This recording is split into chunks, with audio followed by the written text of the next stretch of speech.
Okay. Good afternoon everyone. आज आपण विषय नागरिकशास्त्र इयत्ता 6वी विद्यार्थ्यांना आपले समाज जीवन हा पाठ आपण अभ्यासणार आहोत.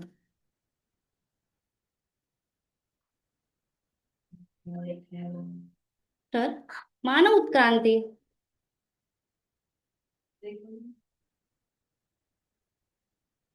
स्लाइड कुठे दिसते? स्लाइड दिसत नाही. माझ्या स्लाइड दिसत नाही.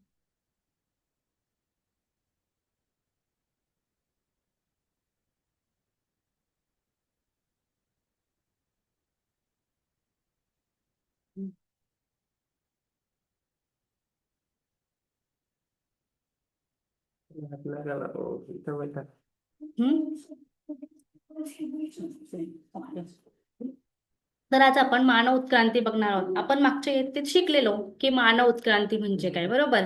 की मानवाचा जन्म कसा झाला, कुठून झाला आणि कधी झाला, बरोबर की नाही? आपण मागच्याच इयत्तेमध्ये आपण हे अभ्यासलेले आहे.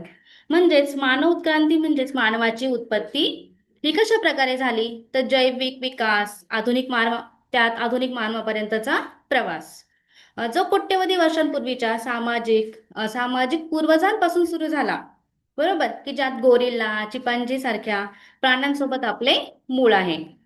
ज्यात गोरिल्ला, चिपांजी सारख्याच प्राण्यांसोबत आपले मूळ आहे, पण आपण त्यांच्यापेक्षा वेगळ्या मार्गाने विकसित झालेलो आहे.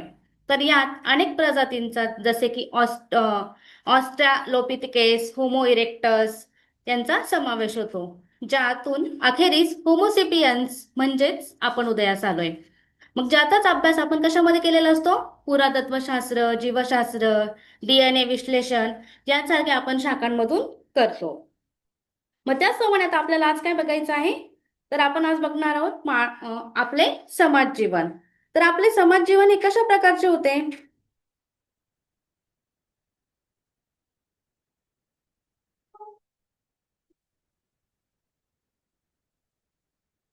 एकच मिनिट.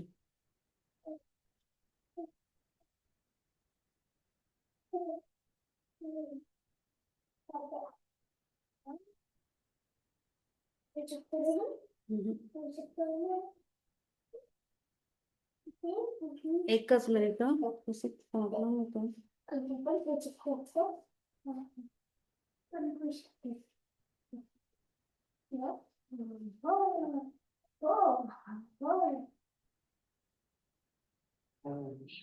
कुठं गेला?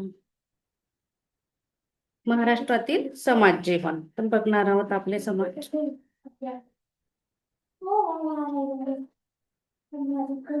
आपले समाज जीवन. तर बघा, आपल्याला माणसाला समाजाची गरज का वाटली आहे त्यातून, तर व्यक्तीच्या तसेच समाजाच्या विकासासाठी स्थिर व सुरक्षित समूह जीवन हे आवश्यक असते, बरोबर?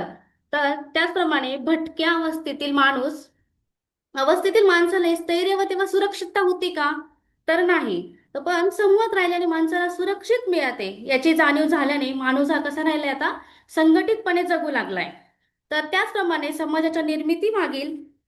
संघटितपणे जगू लागलाय. समाजाच्या निर्मितीमागील ही एकच मुख्य प्रेरणा आहे. समाजाच्या निर्मितीमागील समाजातील दैनंदिन व्यवहार हा सुरळीत ठेवण्यासाठी माणसाला नियमांची गरज वाटली. त्यातूनच मग माणसाला रूढी, परंपरा, नैतिक मूल्य, नियम, कायदे हे सगळं अस्तित्वात आलेच. त्याचमुळे माणसाने समाज जीवन हे कसं होऊ लागलंय, संघटित आणि स्थिर झालेले आहे. मग आता माणसाची समाजशीलता काय आहे? आता बघा, प्रत्येक माणूस हा जन्माला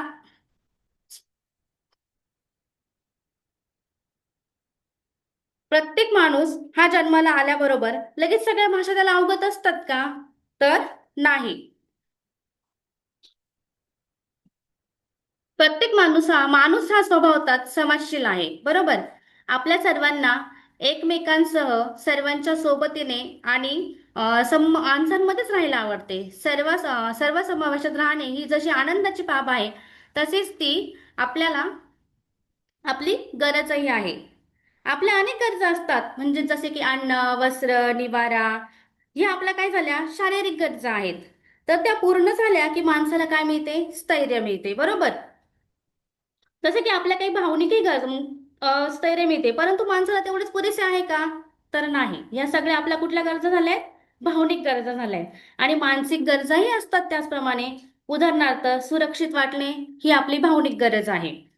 आपल्याला आनंद झाला तर तो कोणाला तरी सांगावंसं वाटतं, दुःख झालं तर ते आपल्याला कोणाला तरी शेअर करावंसं वाटतं. बरोबर. म्हणजेच आपल्यासोबत कोणीतरी असावे असे वाटते. आपल्या कुटुंबातील लोक, नातेवाईक आणि मित्र मैत्रिणी यांचा सहवास आपल्याला आवडतो. म्हणूनच आपण कसा दिसतोय? एक समाजशील दिसतो. म्हणजेच मानव हा कसा असतो? एक समाजशील प्राणी असतो. बरोबर. त्याचबरोबर मग आपला विकास हा कसा व्हावा असं वाटतो बघा. आपले समाज प्रत्येक माणसात निसर्गतच काही गुण आणि क्षमता असतात. त्या सुप्त अवस्थेत असतात. मग त्याला आपण काय केलं पाहिजे? हळूहळू बाहेर काढलं पाहिजे. का नुसतं असं आहे का? एखाद्या माणसामध्ये बघा खूप सारे कौशल्य असतात, पण तो माणूस असा बाहेरच काढत नाही. मग त्या माणसांना काय केलं पाहिजे आपण? त्याच्यामध्ये क्षमता भरपूर असते, पण त्यांना बाहेर काढण्यासाठी त्याची हिंमत नसते. मग त्या क्षमता आपण बाहेर काढल्या गेल्या पाहिजे. परस्परांशी बोलण्यासाठी आपण भाषेचा आधार घेतो. पण ती आपल्याला जन्मताच अवगत नसते. आपण ती कसं शिकत असतो? हळूहळू शिकतो.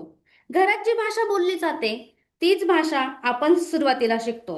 मग आपल्या शेजारी वेगळी भाषा बोलणारे लोक जर असतील, मग आपण त्यांची बघा हळूहळू त्यांची पण भाषा आपण शिकायला सुरुवात करतो. मग त्याही भाषेचा आपल्यावरती काय होत असतो? आपल्याला परिचय होत असतो. शाळेत निरनिराळ्या भाषा शिकवण्याची पण बघा संधी मिळते. आता सपोज टीचर असतात वेगवेगळे, मराठी असेल, हिंदी असेल, इंग्लिश असेल, संस्कृत असेल. म्हणजेच या वेगवेगळ्या भाषा पण आपल्याला काय होत असतात? शिकायला मिळत असतात. म्हणजेच आपल्याजवळ स्वतंत्र विचार करण्याची क्षमता असते. उदाहरणार्थ निबंधाचा विषय बघा. निबंधाचा विषय वर्गातल्या सर्व मुलांना हा सेम दिला जातो. पण सगळ्यांचे विचार हे सेम असतात का? तर नाही. पण निबंध एकच असतो, टॉपिक हा एकच असणार, पण प्रत्येकाचे विचार हे कसे असतात? वेगवेगळे असतात. म्हणजेच तो निबंध आपल्याला सेम सर्वांचा वाटणार नाही.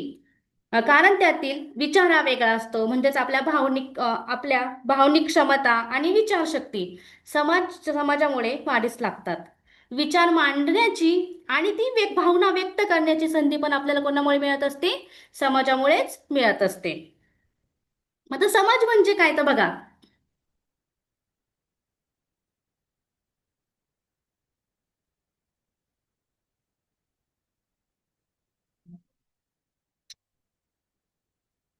काय झालं?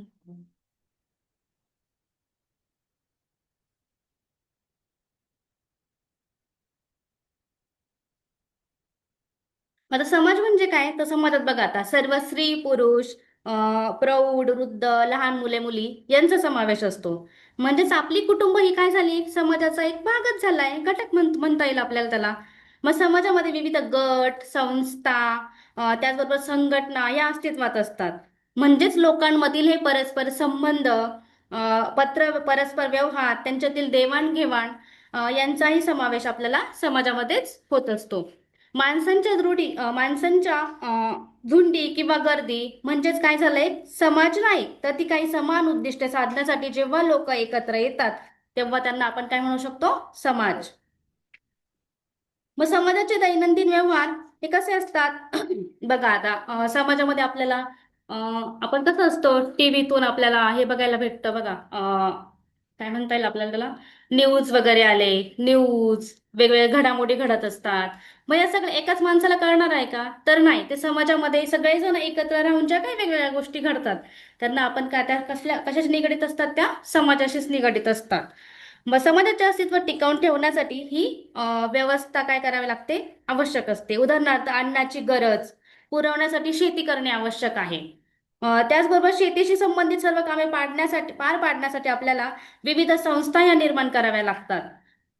मग शेतीची अवजारे तयार करण्यासाठी कारखाने आले, शेतकऱ्यांना कर्ज देण्यासाठी बँका आल्या, उपस्थित मालासाठी परत बाजारपेठा, अशी मोठी काय करावी लागत असते? आपल्याला व्यवस्था निर्माण करावी लागत असते. मग अशा अनेक व्यवस्थांमधून आपल्याला काय होत असतो? समाज हा स्थिर होत असतो. आता बघा, शेती केली कोणीतरी, आपण शेतकरी आहोत, आपण शेती करतोय, पण तो शेती केल्यानंतर तो माल घेणारा पण कोणीतरी असावा ना. मग त्यासाठी आपल्याला कशाची गरज लागते? समाजाची गरज लागते. म्हणजे त्यासाठी बघा व्यापारी आला, तो व्यापारी परत वेगवेगळ्या ठिकाणी बाजारपेठांमध्ये त्या वस्तू विक्रीस उपलब्ध करून देणारा, परत तो माल घेणारा, या सगळ्या गोष्टींसाठी आपल्याला कसली गरज लागत असते? समाजाचीच गरज लागत असते. अशा प्रकारे आपण हा कुठला पाठ अभ्यासलेला आहे? भारतीय समाज जीवन कसे आहे.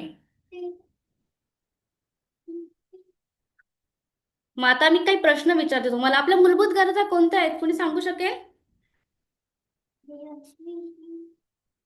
आपल्या मूलभूत गरजा कुठल्या आहेत? अन्न, वस्त्र आणि निवारा.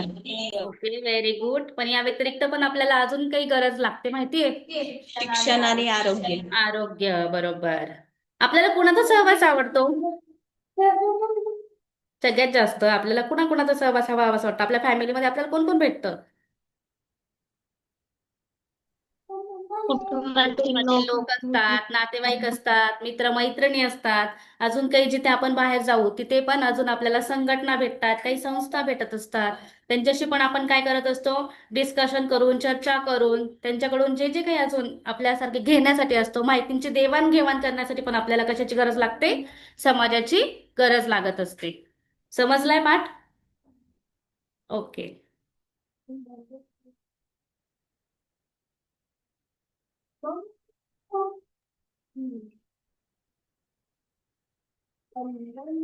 Stop your recording. Okay ma'am.